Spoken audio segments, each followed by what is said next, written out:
Students welcome back. आज की video में हम लोग सीखने वाले हैं क्लॉज। क्लॉज क्या होता है, इसके टाइप्स कौन कौन से होते हैं और इसके पहचानने के तरीके कौन कौन से हैं। इसे हम लोग कैसे पहचानेंगे कि कौन सा प्रिंसिपल क्लॉज है, कौन सा कोऑर्डिनेट क्लॉज है और कौन सा सबऑर्डिनेट क्लॉज है। इसे पहचानने के बहुत ही आसान तरीके होते हैं। तो क्लॉज से रिलेटेड सारी बातें आज की वीडियो में हम लोग सीखेंगे और समझेंगे, ताकि आज के बाद हमें क्लॉज से रिलेटेड कोई भी प्रॉब्लम ना हो, कोई भी कंफ्यूजन नहीं रहे। बहुत सारे बच्चों का मानना है कि क्लॉज एक कॉम्प्लिकेटेड टॉपिक है, बट ऐसी बात नहीं है। हाँ, ये कह सकते हैं कि क्लॉज एक इंटरेस्टिंग टॉपिक है जिसे बहुत ही ध्यान से सीखने और समझने की ज़रूरत है। जिस किसी ने भी इस वीडियो को 2 से 3 बार देखकर, अच्छे से ध्यान से देखकर कॉन्सेप्ट को क्लियर कर लिया, तो उसे ज़िंदगी भर क्लॉज में कोई भी प्रॉब्लम नहीं होगा, कोई भी कंफ्यूजन नहीं रहेगा। तो सच में आप भी क्लॉज को डिटेल में सीखना चाहते हैं, क्लॉज को कॉन्सेप्ट सीखना चाहते हैं, तो ये वीडियो आपके लिए बहुत ही इंपॉर्टेंट होने वाली है। तो आप वीडियो में शुरू से अंत तक बने रहे। तो चलिए हम लोग वीडियो को स्टार्ट करते हैं।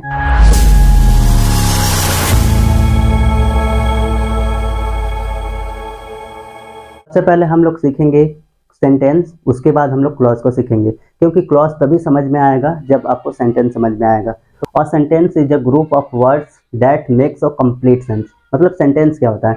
सेंटेंस होता है शब्दों का एक ऐसा समूह जिसका कि एक कंप्लीट मीनिंग होता है। इसका एक कंप्लीट मीनिंग होना बहुत जरूरी है। जिस भी सेंटेंस का कंप्लीट मीनिंग नहीं है तो समझ जाइए कि आप वो सेंटेंस नहीं है। वो क्लॉज हो सकता है लेकिन वो सेंटेंस नहीं हो सकता। तो सेंटेंस तभी होगा जब उसका कंप्लीट मीनिंग होगा। सेंटेंस में 2 चीजें होती है जिसे समझना बहुत ही इंपॉर्टेंट है। सब्जेक्ट क्या होता है? जिसके विषय में कुछ भी कहा जाता है उसको हम लोग सब्जेक्ट कहते हैं। और प्रेडिकेट क्या होता है?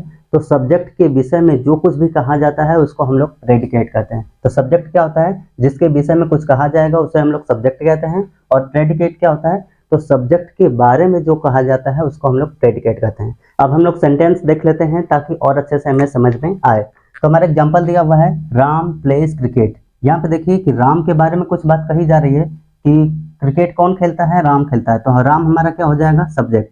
और सब्जेक्ट जब मिल गया हमें, तो सब्जेक्ट को छोड़कर जितनी भी सारी चीजें बच जा रही है, बचा हुआ भाग जो भी है उसको हम लोग कहते हैं प्रेडिकेट। तो इसे हम लोग क्या कहेंगे? प्रेडिकेट। क्रिकेट प्लेस क्रिकेट क्या हो गया हमारा? प्रेडिकेट हो गया। मतलब जितना भी चीज बचा रहेगा बस सब्जेक्ट को बाहर कर देंगे तो बचे हुए भाग को हम लोग प्रेडिकेट ही करेंगे।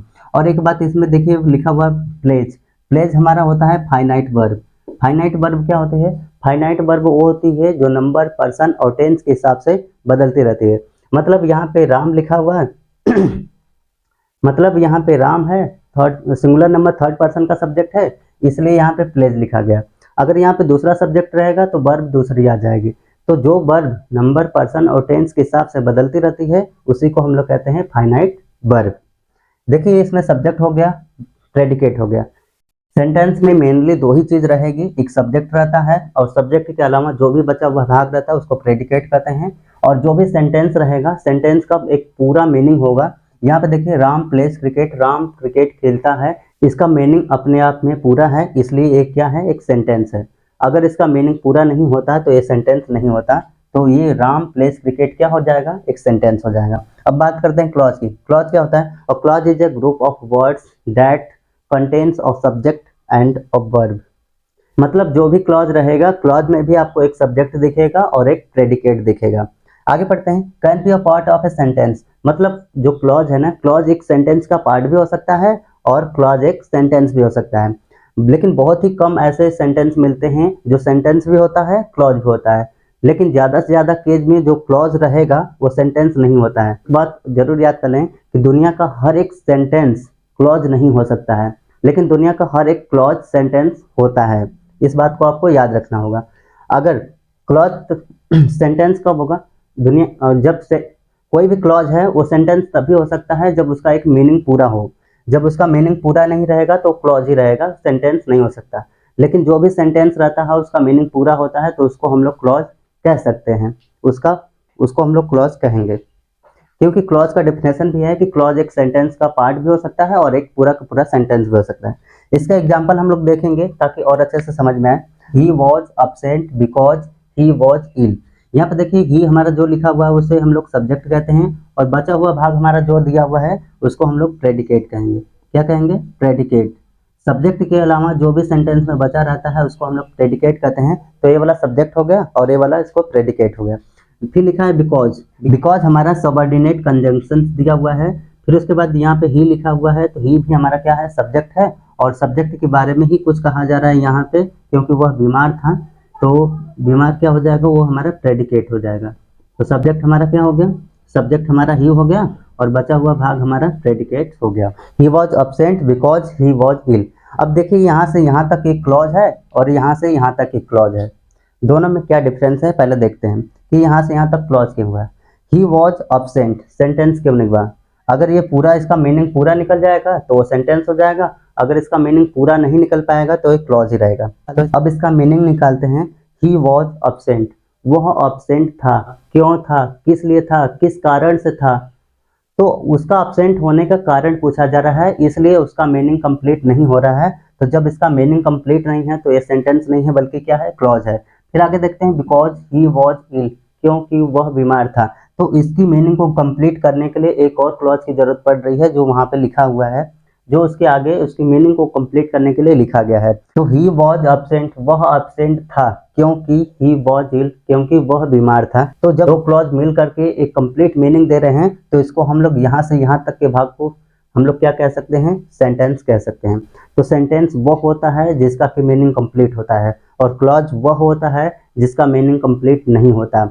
और एक बात, क्लॉज का भी मीनिंग कभी कभी कंप्लीट हो सकता है, तो इसलिए जिस भी क्लॉज का कंप्लीट मीनिंग होता है वो सेंटेंस भी हो सकता है। इस बात को आपको याद रखनी है। क्लॉज में भी एक सब्जेक्ट और प्रेडिकेट होता है जिसका कि एक मीनिंग कंप्लीट हो भी सकता है, नहीं भी हो सकता। अगर उसका क्लॉज का मीनिंग कंप्लीट हो गया तो सेंटेंस हो सकता है, अगर मीनिंग कंप्लीट नहीं है तो सेंटेंस नहीं हो सकता है। अब बात करते हैं क्लॉज के टाइप्स के। क्लॉज तीन प्रकार के होते हैं, जिसमें से पहले नंबर पर आता है प्रिंसिपल क्लॉज, फिर उसके बाद आता है कोऑर्डिनेट क्लॉज, फिर उसके बाद आता है सबऑर्डिनेट क्लॉज। तो इसमें से पहला नंबर हमारा है प्रिंसिपल क्लॉज। पहले हम लोग प्रिंसिपल क्लॉज को देख लेते हैं, उसके बाद हम लोग आगे बढ़ेंगे। तो सबसे पहले देख लेते हैं कि प्रिंसिपल क्लॉज क्या होता है। प्रिंसिपल क्लॉज को हम लोग दो और नाम से जानते हैं। प्रिंसिपल क्लॉज को हम लोग मेन क्लॉज भी कहते हैं और प्रिंसिपल क्लॉज को हम लोग इंडिपेंडेंट क्लॉज भी कहते हैं, क्योंकि जो प्रिंसिपल क्लॉज होता है इंडिपेंडेंट होता है, किसी पे डिपेंडेंट नहीं रहता है। ये देखिए छोटी छोटी बातें हैं जो कि बहुत ही इंपॉर्टेंट लिखी गई है। यह पूर्ण अर्थ देता है, मतलब इसका मीनिंग कंप्लीट होता है। यह अधूरा आपको नहीं दिखेगा, इसका मीनिंग आपको कंप्लीट रहेगा। यह किसी अन्य क्लॉज पर डिपेंडेंट नहीं होता है। जब इसका मीनिंग कंप्लीट है तो किसी भी अन्य क्लॉज पर डिपेंडेंट रहने की जरूरत नहीं है।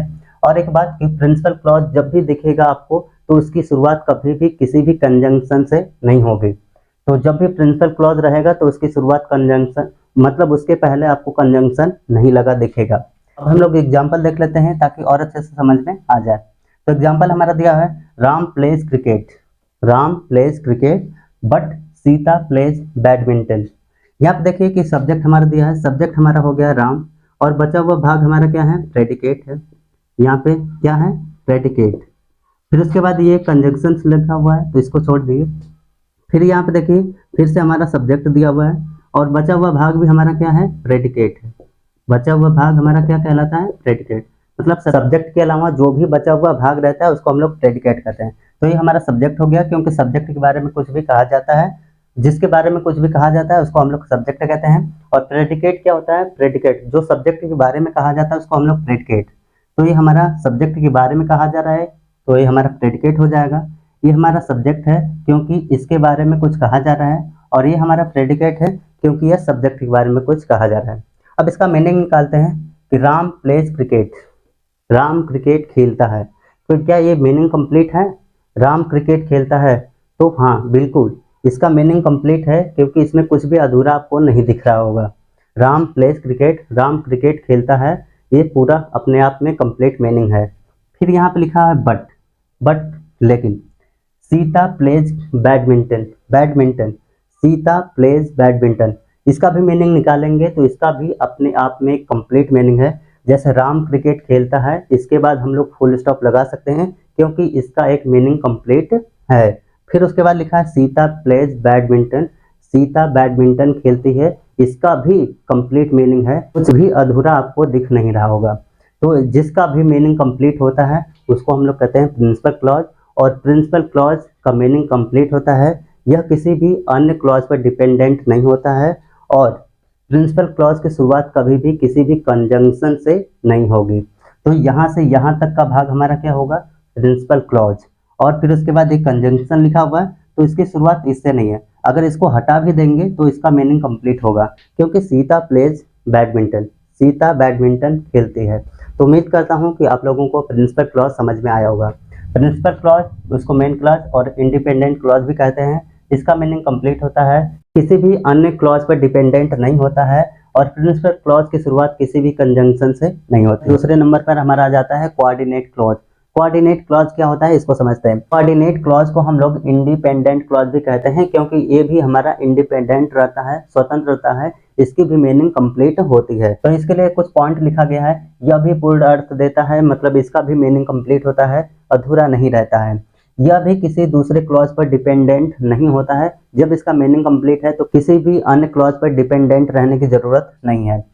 और सबसे इंपॉर्टेंट बात यह है कि कोऑर्डिनेट क्लॉज को हम लोग पहचानेंगे कैसे। कोऑर्डिनेट क्लॉज की शुरुआत हमेशा कोऑर्डिनेट कंजंक्शन से ही होगी। अगर कोऑर्डिनेट कंजंक्शन को याद कर लेते हैं तो आपको कोऑर्डिनेट क्लॉज पहचानने में कोई भी प्रॉब्लम नहीं होने वाली है, क्योंकि जो भी कोऑर्डिनेट क्लॉज रहता है उसकी शुरुआत हमेशा कोऑर्डिनेट कंजंक्शन से ही होगी। तो यहाँ पे देखिए लिखा हुआ है कोऑर्डिनेट क्लॉज की शुरुआत हमेशा कोऑर्डिनेट कंजंक्शन से ही होती है। तो एग्जांपल आप लोग देख लेते हैं ताकि और अच्छे से हमें समझ में आ जाए। Ram plays cricket but Sita plays badminton. यहाँ पे देखिए कुछ कोऑर्डिनेट कंजंक्शन लिखा गया है, जैसे for, and, nor, but, or, yet, so. FANBOYS होते हैं और भी इसके लिस्ट है, आपको थोड़ी देर में दिखेगी, आप उसे नोट जरूर कर लेंगे। तो यहाँ पे देखिए कि राम लिखा हुआ है, ये होता है हमारा सब्जेक्ट और ये होता है हमारा बचा हुआ प्रेडिकेट। ये इसको हम लोग कहते हैं, बचे हुए भाग को हम लोग कहते हैं प्रेडिकेट। हमारा क्या है, कोऑर्डिनेट कंजंक्शंस है, अभी बताया गया। फिर उसके बाद लिखा हुआ सीता, सीता भी हमारा क्या है, सब्जेक्ट है और बचा हुआ भाग हमारा क्या होता है, प्रेडिकेट होता है। तो बचे हुए भाग को हम लोग प्रेडिकेट कहते हैं, ठीक है। अब देखिए यहाँ पे इसका मीनिंग निकालते हैं ताकि और अच्छे से हमें समझ में आ जाए। Ram plays cricket, Ram cricket खेलता है, क्या इसका मीनिंग आपको पूरा पूरा दिख रहा है? तो आप कहेंगे हाँ बिल्कुल दिख रहा है, क्योंकि इसमें कुछ भी अधूरा नहीं दिख रहा है। इसको हम लोग यहाँ पे फुल स्टॉप लगा सकते हैं। तो जब इसका मीनिंग पूरा दिख रहा है तो यहाँ से यहाँ तक का भाग हम लोग कह सकते हैं कि ये प्रिंसिपल क्लॉज है, क्योंकि इसके पहले प्रिंसिपल क्लॉज क्या होता है, प्रिंसिपल क्लॉज वो होता है जिसका मीनिंग कंप्लीट रहता है, इंडिपेंडेंट रहता है और उसके पहले कोई भी कंजंक्शंस का यूज नहीं किया जाता है। तो देखिए क्या इसके पहले कोई भी कंजंक्शंस का यूज किया गया है? नहीं किया गया है। तो इसका मीनिंग कंप्लीट है? हाँ बिल्कुल है। तो इसको हम लोग कह सकते हैं कि ये प्रिंसिपल क्लॉज है। अब बात करते हैं कि कोऑर्डिनेट क्लॉज कैसे पहचानेंगे। तो यहाँ पे देखिए लिखा हुआ है Sita plays badminton, Sita badminton खेलती है, क्या ये भी पूरा मीनिंग दे रहा है? हाँ बिल्कुल दे रहा है, क्योंकि इसको भी हम लोग फुल स्टॉप इतना ही लिख सकते हैं।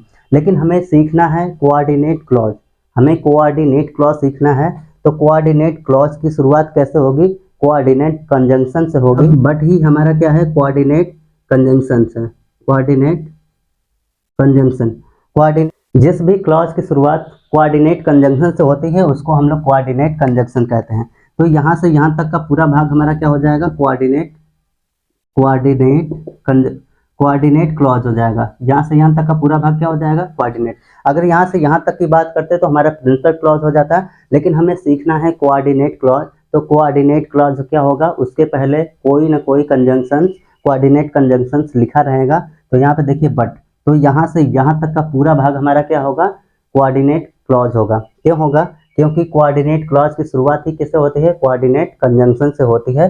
तो ये हमारा बट दिया हुआ है, बट ही हमारा क्या है, कोऑर्डिनेट कंजंक्शंस है। तो कोऑर्डिनेट कंजंक्शंस की लिस्ट आपको दिख रही होगी, आप इसका स्क्रीनशॉट लेकर के नोट डाउन जरूर कर ले, ताकि बाद में आपको और अच्छे से समझ में आए। आप इन्हें याद कर लेंगे तो आपको कोऑर्डिनेट क्लॉज को समझने में, सीखने में और देखकर पहचानने में कोई भी दिक्कत नहीं है। इसका क्लॉज हमारा दिया हुआ है सबऑर्डिनेट क्लॉज। सबऑर्डिनेट क्लॉज क्या होता है? सबऑर्डिनेट क्लॉज को हम लोग कहते हैं डिपेंडेंट क्लॉज। यह किसी भी अन्य क्लॉज पर डिपेंडेंट रहता है। देखिए यहाँ पे इसके लिए कुछ पॉइंट लिखा गया है। यह पूर्ण अर्थ नहीं देता है, मतलब इसका मीनिंग कंप्लीट नहीं होता है। यह पूर्ण अर्थ देने के लिए, मतलब यह अपने कंप्लीट मीनिंग के लिए प्रिंसिपल क्लॉज पर डिपेंडेंट रहता है। और एक बहुत ही इंपॉर्टेंट बात है कि सबऑर्डिनेट क्लॉज की शुरुआत हमेशा सबऑर्डिनेट कंजंक्शन से ही होगी। तीसरी वाली लाइन बहुत ही इंपॉर्टेंट है, सबऑर्डिनेट क्लॉज की शुरुआत हमेशा सबऑर्डिनेट कंजंक्शन से ही होगी। जैसे कि कोऑर्डिनेट क्लॉज की शुरुआत हमेशा कोऑर्डिनेट कंजंक्शन से हो रही थी, वैसे ही सबऑर्डिनेट क्लॉज की शुरुआत हमेशा सबऑर्डिनेट कंजंक्शन से ही होगी। अगर आप सबऑर्डिनेट क्लॉज को एकदम अच्छे से देखते ही पहचानना चाहते हैं तो आपको सबऑर्डिनेट कंजंक्शंस की लिस्ट दिखाई दे रही होगी, आप इसका स्क्रीनशॉट लेकर के नोट जरूर कर लें। अब एग्जांपल देख लेते हैं ताकि और अच्छे से समझ में आ जाए। हमारे एग्जांपल लिखा है इफ यू वर्क हार्ड, अगर तुम कठिन परिश्रम करते हो, यू विल बी सक्सेसफुल। यहाँ पे देखिए जो इफ लिखा हुआ है ना, इफ हमारा क्या दिया हुआ है, इफ ही हमारा दिया है सबऑर्डिनेट कंजंक्शन। क्या दिया है हमारा सबऑर्डिनेट कंजंक्शन।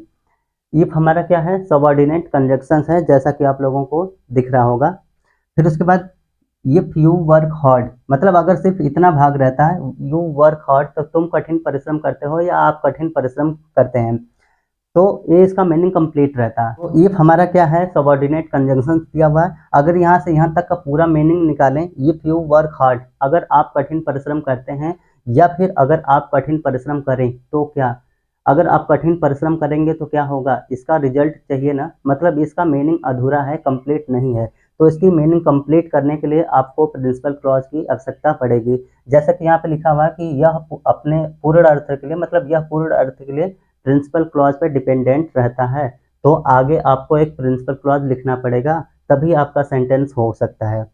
तो देखिए इफ यू वर्क हार्ड, मतलब अगर आप कठिन परिश्रम करते हैं, यू विल बी सक्सेसफुल। तो यहाँ से यहाँ तक का अगर पूरा की बात किया जाए तो देखिए ये क्या है सबऑर्डिनेट कंजंक्शंस है। इफ हमारा क्या है सबऑर्डिनेट कंजंक्शंस है, और जिस भी क्लॉज की शुरुआत सबऑर्डिनेट कंजंक्शन से होती है वो हमारा क्या होता है सबऑर्डिनेट, क्या होता है सबऑर्डिनेट क्लॉज होता है।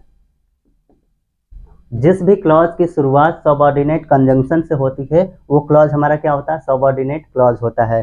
तो देखिए ये क्लॉज हमारा इफ है, इफ हमारा सबऑर्डिनेट कंजंक्शन है, और इससे शुरुआत होने वाले क्लॉज को क्या कहेंगे हम लोग सबऑर्डिनेट क्लॉज कहेंगे। और यहाँ पे देखिए यू विल बी सक्सेसफुल, तुम सफल हो जाओगे।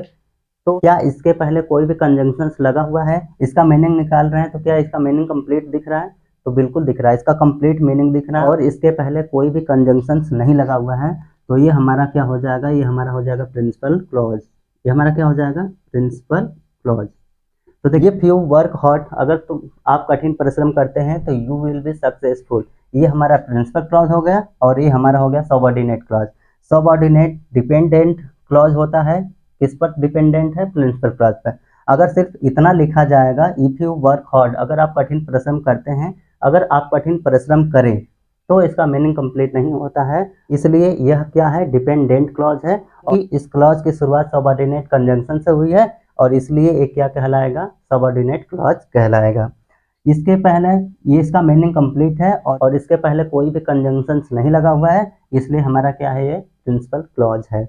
देखिए कितने आसानी से हम लोगों ने क्लॉज को खत्म कर लिया, क्लॉज को सीख लिया। उम्मीद करता हूं कि आप लोगों को वीडियो पसंद आई होगी। वीडियो अच्छी लगी हो तो लाइक और शेयर जरूर करिए। थैंक्स फॉर वॉचिंग, मिलते हैं अगले वीडियो में कुछ और नए इंटरेस्टिंग वीडियो के साथ। Thanks for watching.